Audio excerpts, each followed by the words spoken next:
మధ్యలో కోర్టుల జడ్జులు కూడా అక్షింతలేస్తున్నారు. ఎవరు నెత్తిలేస్తున్నారు? అందరికీ కాదు, ప్రభుత్వ పెద్దల నెత్తిలేస్తున్నారు.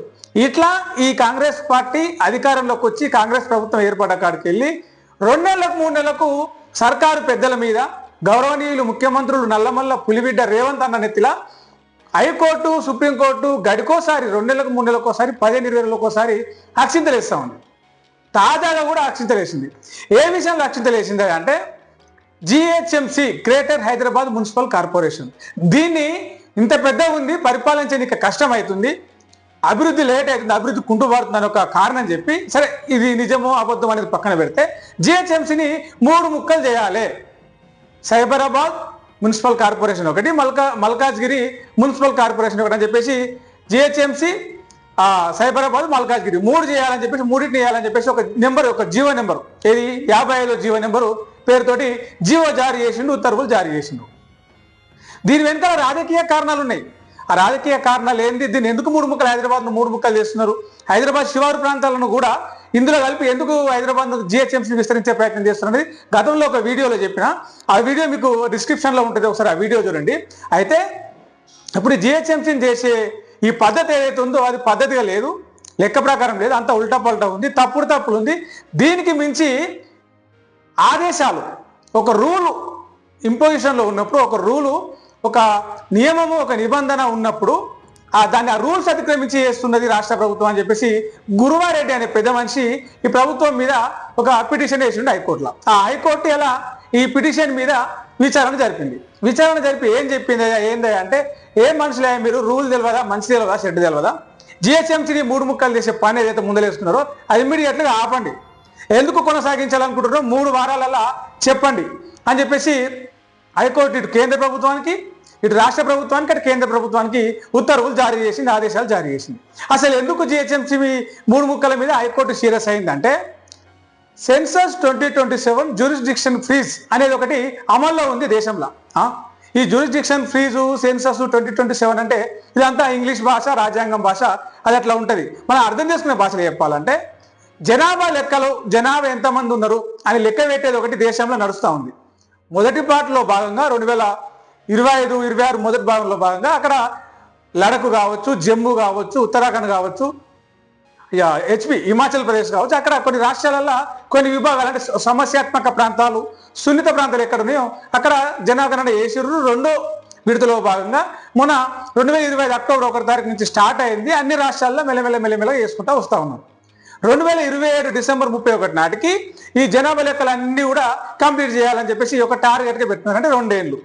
మరి ఈ జనాభా లెక్కల రూల్ అనేది అమల్లో ఉన్నప్పుడు చేయకూడని పనులు ఏంటంటే, జనాభాలను లెక్క పెడతారు కాబట్టి గ్రామాలే కానీ, మండలాలే కానీ, డివిజన్లే కానీ, నియోజకవర్గాలే కానీ, జిల్లాలే కానీ, నగరపాలక సంస్థలే కానీ, పురపాలక సంస్థలే కానీ వాటి సరిహద్దులు మార్చొద్దు, రాష్ట్రాల సరిహద్దులు మార్చొద్దు, అంటే నియోజకవర్గాలు, స్థానిక సంస్థల వీటికి సంబంధించినటువంటి పునర్విభజన అనేది చేయొద్దు అనేది ఒక రూల్ ఉంటుంది అందులో. ఇది జ్యూరిస్డిక్షన్ ఫ్రీజ్ ఆ సమయంలో. దాన్ని ఉల్లంఘించి జీవో నెంబర్ 55 తెచ్చి జిహెచ్ఎంసీని 3 ముక్కలు చేస్తా అని చెప్పేసి సైబరాబాదు, ఇంకోటి ఏంటిది మల్కాజ్గిరి, జిహెచ్ఎంసీ పాతది ఉంటుందని చెప్పేసి ఇది చేస్తాం. మరి సికింద్రాబాద్ ఎక్కడ పోతారు? సికింద్రాబాద్ ఎక్కడ పోవాలి? సికింద్రాబాద్ మర్చిపోతారా? హైదరాబాద్ అంటేనే జంట నగరాలు అంటారు, హైదరాబాద్ సికింద్రాబాద్ అని చెప్పి అదొక పంచాయతీ ఉంది. సరే, దాని గురించి తర్వాత మాట్లాడుతున్నాం. ఈ 3 మీరు జిహెచ్ఎంసీ చేయొద్దు అని చెప్పేసి హైకోర్టు ఒక ఇది చేసింది. సో ఈ మండలాలను, ఈ గ్రామాలను, వీటిని సరిహద్దులు మార్చే పని అనేది ఇప్పుడు పెట్టుకోవాల్సిన పని కాదు. ఈ సెన్సస్ మొత్తం అయిపోయినాక, అంటే 2027 డిసెంబర్ 31 నాటికి జనగణన మొత్తం పూర్తి అయిన తర్వాత అప్పుడు రిజర్వేషన్లు తేలాలి. ఇంకా మళ్ళీ మహిళా రిజర్వేషన్లు 33% అని చెప్పేసి ఒకటి ఉంది. ఆ మహిళా రిజర్వేషన్లు తేలాలి. అవి మిగతా ఇప్పుడు వీళ్ళు బీసీ రిజర్వేషన్లు అని చెప్పేసి ఒకటి తీసుకొచ్చారు. మరి ఆ జనగణనల బీసీల లెక్క కూడా తేలుస్తారా? దేశవ్యాప్తంగా బీజేపీ ఆ పని నెత్తలేసుకుంటుందా అనేది కూడా తేలాలి. సో ఈ ఎంతమంది జనాభా ఉన్నారు తేలాలి. అందులో బీసీలు, ఎస్సీలు, ఎస్టీలు, ఓసీలు, మైనార్టీలు వీళ్ళు ఎంతమంది ఉన్నారో తేలాలి. మహిళలు ఎంతమంది ఉన్నారో తేలాలి. వాళ్ళ వాటా, వాళ్ళ రిజర్వేషన్లు వాళ్ళకి తేలాలి. అప్పుడు నియోజకవర్గాల పునర్విభజన అనేది ముందరికి రావాలి. అంటే ఇంకో 2 సంవత్సరాల టైం ఉన్నది. మరి ఎందుకు రేవంత్ రెడ్డి ఇప్పుడే ఉరుకులాడు ముందల వాడు చేసింది అంటే, ఈ 2-3 నెలల జిహెచ్ఎంసీ ఎలక్షన్లు ఓడగొట్టాలి. మరి అంటే అయిపోగొట్టాలంటే ఏం చేయాలి? ఈ జిహెచ్ఎంసీలో కాంగ్రెస్ పార్టీ ఒక్క సీటు కూడా గెలవలేదు. మన ఉప ఎన్నికలలో ఒకటి జూబ్లీ హిల్స్, ఇంకోటి కంటోన్మెంట్ గెలిచింది. కానీ అంతకుముందుకు మొత్తం హైదరాబాద్ పరిధిలో మొత్తంలో జిహెచ్ఎంసీ పరిధి మొత్తంలో ఎమ్మెల్యేలు అందరూ బీఆర్ఎస్లో గెలిచారు, ఎంఐఎంలు గెలిచారు, బీజేపీలు గెలిచారు, బీజేపీ నుంచి ఒకటి.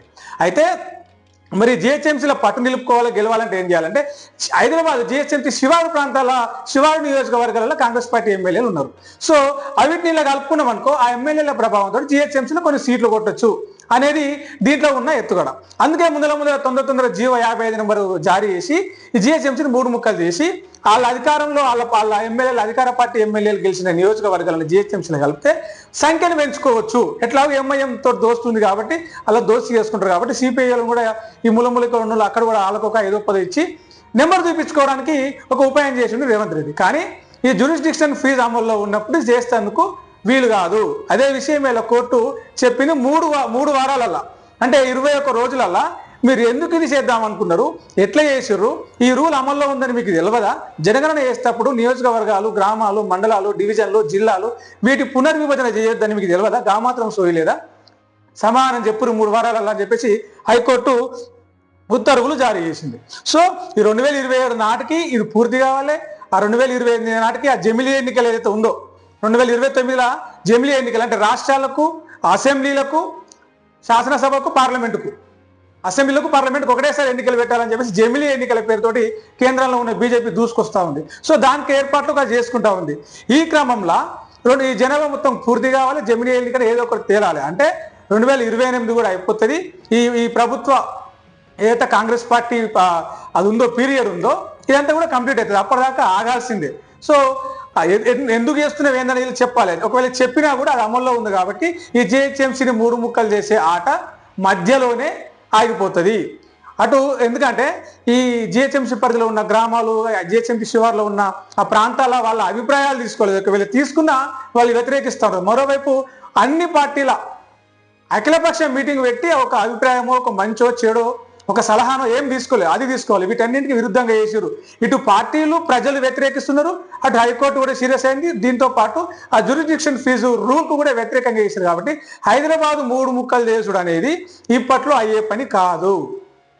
హైదరాబాద్ జిహెచ్ఎంసీ ఎన్నికల పేరుతోటి కొన్ని ఎన్నికలు, కొన్ని డివిజన్లు గెలిచి కాంగ్రెస్ పార్టీ గెలిచిందనే విజయాన్ని తన ఖాతాలో వేసుకుందాం అనుకున్న రేవంత్ రెడ్డి ప్లాను ఇప్పట్లో ముందలపడతట్టు లేదు.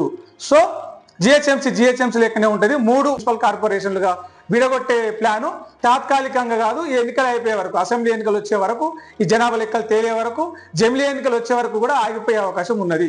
పుసుకునే కేంద్రం నుంచి ఏమైనా ఆర్డినెన్సో, రాష్ట్రపతి నుంచి ఏమైనా ఉత్తర్వులో తెచ్చుకుంటే అవకాశం ఉంటుంది. కానీ వాళ్ళు కూడా అది అమల్లో ఉన్నప్పుడు, జ్యూరిస్డిక్షన్ ఫీజు అమల్లో ఉన్నప్పుడు అది ఉత్తర్వులు ఇచ్చే అవకాశం, ఇచ్చే అనుమతులు ఇచ్చే ఆ ఛాన్స్ అయితే ఎట్లాగూ లేదు. సో జిహెచ్ఎంసీ లెక్కనే ఉంటుంది.